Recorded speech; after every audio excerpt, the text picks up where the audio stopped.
It's important also to teach goodness to the child and let the child catch it from your behavior. This is part of resourcefulness.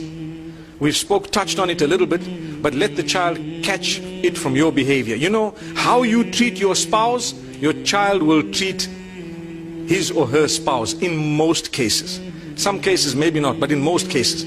So it's important for us, very, very important for us, to go out and to speak, or to make sure that the children that are witnessing us get the good example. They see, they learn from us. Go out of your way to address your spouse with respect, to utter words of goodness, words of love. Address with respect, you know.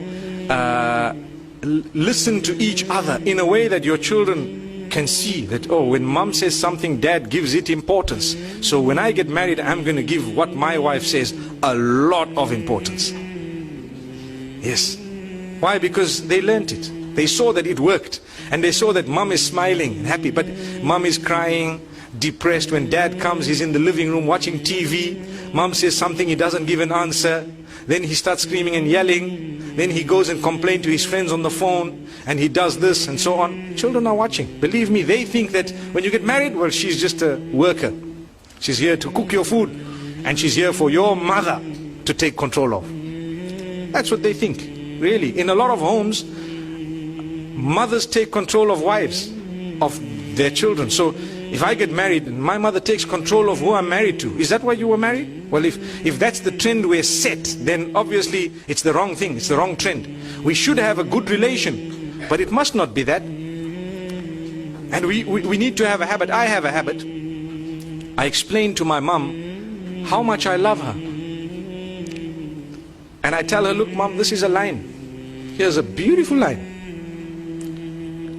Please don't cross it. There you are. I love you so much. Nobody can take your place. But here's a line you don't cross, my beloved mom. These are my wives. You want to say something? Tell it to me. I'll tell them. I can say it in a better way. It happens. It works. And sometimes when there may be a misunderstanding, and misunderstandings do happen, we have to take control. And the children are watching us. They know what's happening. They can see.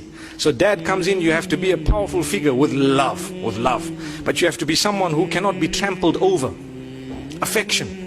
Your mother must never feel that you don't love her. No, you do. But she must know that, you know what, you cannot come and boss around my wife, because that's my wife. And that doesn't mean I don't love you. I really do love you. Maybe you cannot word it how I'm wording it to you now, but in your own way you need to say things.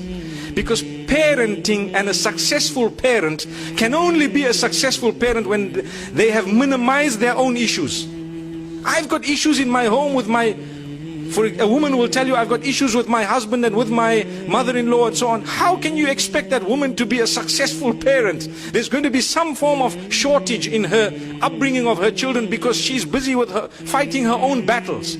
So to create that beautiful environment is the duty of the man. And this is why you cannot impose on your spouse to live in an oppressive house where people are trampling all over your spouse. You need to do something positive about it, because that is how you will help the next generation. Otherwise, all we're doing is we just completing the circle and let it carry on and on and on. And for generations to come, people are going to be oppressing each other because we couldn't stand up in a beautiful way.